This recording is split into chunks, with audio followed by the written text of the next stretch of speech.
Hi everyone, welcome to my YouTube channel. This is part 4 of my series. And I guess I'm just going to keep going until I run out of topics today.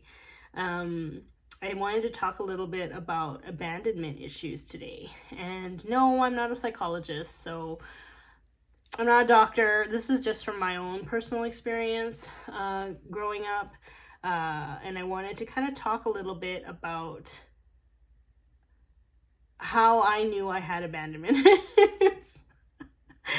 Because nobody told me, but I didn't realize that was what I was doing. For instance, if I'm really hyper independent, chances are I had nobody to depend on when I was younger. So that hyper independence comes because I felt like nobody could help me and nobody was there when I needed them. So it's a trauma response. So if you find yourself being hyper independent, it has to do with that. Another thing is that if you speak to yourself out loudly to try to emotionally regulate or try to make sense of what's happening in your life or figuring out problems on your own, chances are it's because you had nobody to really talk to when you were growing up and you had to kind of figure out and solve things on your own when you were younger. A lot of times too, when you, let's say, get triggered easily, get really angry easily, and it takes you a while to kind of emotionally regulate and calm yourself down, chances are nobody really helped you walk through your emotional processes. And if you feel shame about it after, or you feel bad about it, or you feel guilty, or you feel embarrassed about it, it's probably because you were probably shamed for doing that growing up, or you were probably not taught that it's okay to have these emotions and that it's okay to kind of express yourself as long as you're not hurting yourself or anyone. Anger is completely healthy and it's justified. I will never understand people that are just like, I never get angry, I never have rage, I never get annoyed and stuff. I'm always curious as to why that is. What happened to this person to suppress all that emotion? Because as peaceful as I am, no matter how much meditation I do, if somebody does something where I feel like there's injustice, or I feel like someone's being downright rude or unkind, there's a visceral anger that comes up out of me, and I'll call it out when I see it. And that to me is healthy. I don't think it's healthy to be like, oh, just, put our heads down and ignore this. Hopefully they can resolve it themselves. Sometimes anger is a justified response, which is another side thing that I could talk about. But currently, as we're talking about abandonment issues, it has to do with being neglected growing up, whether that is emotionally neglected, physically neglected, mentally neglected in so many ways, or not having your needs met by the people who are supposed to be there for you.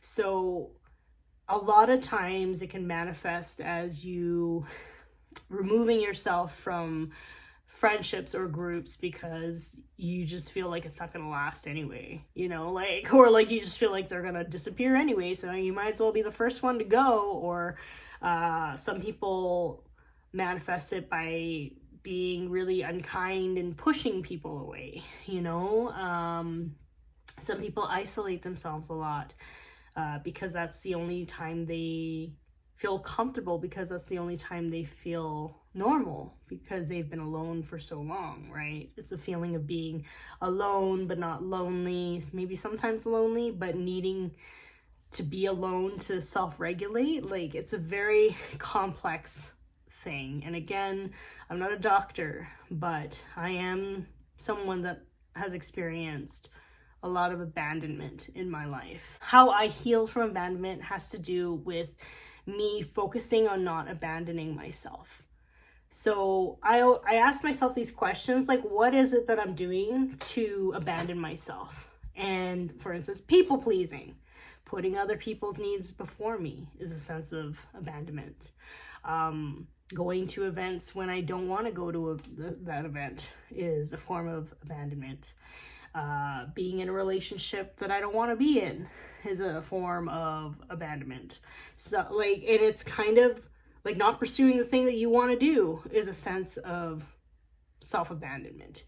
And in order to kind of make it so I didn't feel these things anymore in terms of abandoning myself, I literally had to get to know myself, and I had to be there for myself. So in the hardest times, I have to trust that I will be okay no matter what, even if people are not around me, even if people disappear during those times, because at the end of the day, I am teaching myself that I can trust myself, and I will trust that the right people will come to me and the right people will be there for me when I need them to be. And that's a form of not abandoning myself. Another thing is that what I did was I realized that I need to start focusing on my joys, because when you grow up, let's say one of your sense of neglect or whatever has to do with the fact that nobody was there to play with you when you were little, and they were so busy or whatever. Even if they didn't intentionally neglect you, neglect was there. I mean, maybe they were just so busy, right? So it's about cultivating that joy and friendship with yourself. It's almost like romanticizing your life. I think that was a huge part of how I stopped abandoning myself. I started speaking up for myself, advocating for myself, setting healthy boundaries, soul searching, self-awareness, focusing on my health, romanticizing my life, finding joy in my life, learning how to play. All of those things were ways that I kind of helped cope or deal and heal that abandonment issue within me. Because another thing I wanted to talk about too is there was times where, sometimes you meditate and they'll be like, go to the first incidents where you were neglected or somebody abandoned you, and you don't remember it. It's because your brain hasn't fully formed maybe during that time. Maybe you were so young. Maybe it was generational healing. Maybe that abandonment wound was from your mom, from your great-grandparents or whatever, great-grandparents. And it just kept going back and back, where it's beyond just your experience. It's beyond it. So that's why I kind of had some difficulty healing those wounds, whereas I started to realize that it's a generational thing that has trickled on towards me, and it will most likely, with a lot of things that we need to heal in our generational line, it will keep trickling down until somebody is able to recognize it and transmute it. Because if you think about it, you think about your ancestors way back then, so many times they didn't have the freedom or the privilege to choose to not abandon themselves. You know what I mean? Maybe they had to sacrifice so much for their family. Maybe they had to be working all the time. Maybe they had to do a job they didn't like. Maybe they had to marry someone they didn't want to marry and be with them when they didn't want to be with them. There's so many things and limitations that our generational ancestors had to deal with, that they had to abandon themselves in those lifetimes. And you happen to be the one here that is stopping that. Okay, so there's so many times, this is just my personal opinion, there's so many times there are people out there going oh, I wish I was with someone, I wish I was in a partnership, blah blah blah. And then there's a part of me that's just really? There's a part of me that's just every other lifetime, did you have to always be with someone and serve them in some way, right? Be there for them, commit to them and all this. Whereas I feel if you are on a similar path where you're healing abandonment wounds, I'm not saying that you can't be in a healthy partnership, because you obviously can. It's just that there are some people who might be living this lifetime where they are relishing in being single. They're relishing in being independent in their own way, right? Sure, asking for help and being part of the community, not being hyper independent.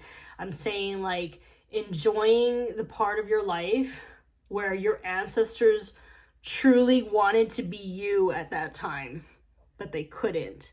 And you living that out is fulfilling their dreams in some capacity. That's kind of what I'm talking about, because I'm sure there are ancestors out there who had to put up with absolute garbage, and they're just like, oh, you're so lucky you don't have to wake up next to someone, you don't have to cook for them, you don't have to clean for them, you don't have to take care of anything.